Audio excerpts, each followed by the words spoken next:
Почти для 3 десятков населенных пунктов установили льготные тарифы на электроэнергию. Транспортный налог для снегоходов и моторных лодок снизится со следующего года, а Сыктывкару официально присвоили статус столицы. Первая в этом году сессия регионального парламента оказалась обширной на повестку. Александра Головина передает из Госсовета. Это заседание Государственного совета выпало на день принятия Конституции Республики Коми. 17 февраля 1994-го принят основной закон, который играет важнейшую роль и сегодня в развитии государственности нашего региона. На повестке сегодня 24 вопроса с уклоном на социальную тематику. Это и транспортный налог, и тарифы, ну и, конечно, пенсии.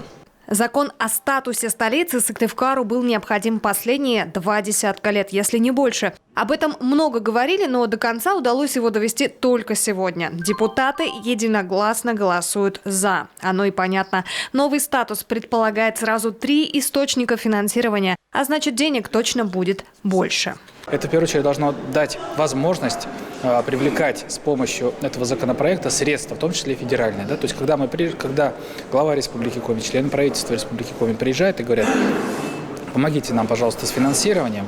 Значит, понятно, что все субъекты приезжают, да? Сейчас можно сказать дополнительно: помогите с финансированием всех городов и еще столицы Республики Коми, города Сыктывкара, для того, чтобы сделать красиво набережную, чтобы сделать благоустроенную наши все улицы, да, по которым приезжают, даже аэропорт, чтобы сделать благоустроенным, чтобы, значит, точка, как говорится, входа людей, да, которые приезжают в Республику Коми, чтобы приехал, увидел красивый город Сыктывкар и захотел поехать дальше, посмотреть все остальные красоты. Долгожданный статус для Сыктывкара во многом заслуга главы региона, отмечают депутаты. Он лоббировал вопрос с самого начала, и именно по его поручению создана рабочая группа, которая детально занималась наполнением закона. Я благодарю всех депутатов за эту работу, она была непростая.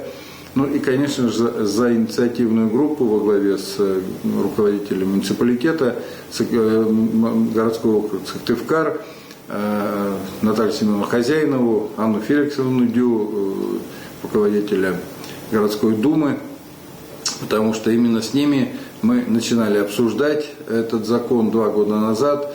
И считаю, что, конечно, давно назрело, что столица Республики Коми это все-таки действительно уже законный акт, потому что очень многие вопросы, которые мы принимали и будем принимать в части дополнительного финансирования, конечно, требовали вот именно этого статуса – столица Республики Коми. Вопрос тарифов на электроэнергию стал, пожалуй, не только самым сложным, но и самым горячим. Но обо всем по порядку. Льготы установили для 28 населенных пунктов региона. Речь о территориях, не связанных с единой энергетической системой. Поставляет электроэнергию в такие места дизельные генераторы. С 1 января этого года для этих населенных пунктов установлен новый тариф. И он в 11 раз выше прежнего. Чтобы уберечь горожан от огромных платежек, рассматривали самые разные варианты, вплоть до переселения людей или присоединения их к централизованному отоплению. С точки зрения переселения, практически мы написали письма всем муниципальным образованиям, которые находятся в децентрализованных зонах, потребители, которые находятся в децентрализованных зонах, и не получили положительного ответа о желании граждан переселяться вот из этих мест, в которых они на сегодняшний день проживают. Поэтому второй вариант с точки зрения технологического присоединения этих граждан к централизованной системе электроснабжения, он очень затратный. По предварительным оценкам, более 300 километров необходимо построить. Оцениваются данные затраты порядка 10 миллиардов рублей. И все же оптимальным решением оказалось введение льготных тарифов. Необходимый объем субсидирования 365 миллионов рублей в год. Депутат от КПРФ сегодня на сессии обвинил власти Коми в неэффективной работе с федеральным центром. Представитель регионального комитета по тарифам ответила коммунисту фактами и цифрами. Для примера, расходы Архангельской области на компенсацию выпадающих доходов в этой части категории потребителей составляют 1,5 миллиарда рублей. Более того, я бы хотела обратить ваше внимание на те тарифы и те затраты, которые несут потребители Архангельской области.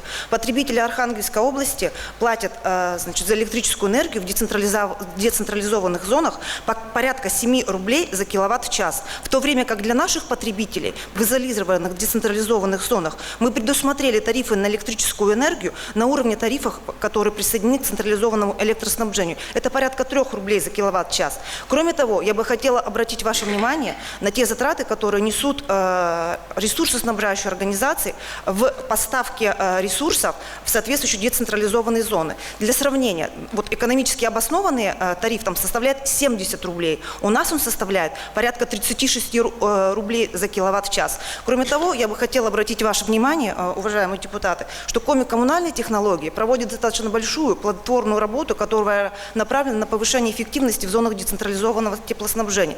Для примера, электроснабжения, для примера я бы хотела вам привести Габово в Усть-Куломском районе, где, например, у нас были установлены батареи и аккумуляторы, которые позволили повысить эффективность работы оборудования и обеспечили круглосуточный режим поставки электроэнергии. Поэтому прежде чем рассуждать о каких-то вопросах, нужно познать их глубину, а потом уже оценивать.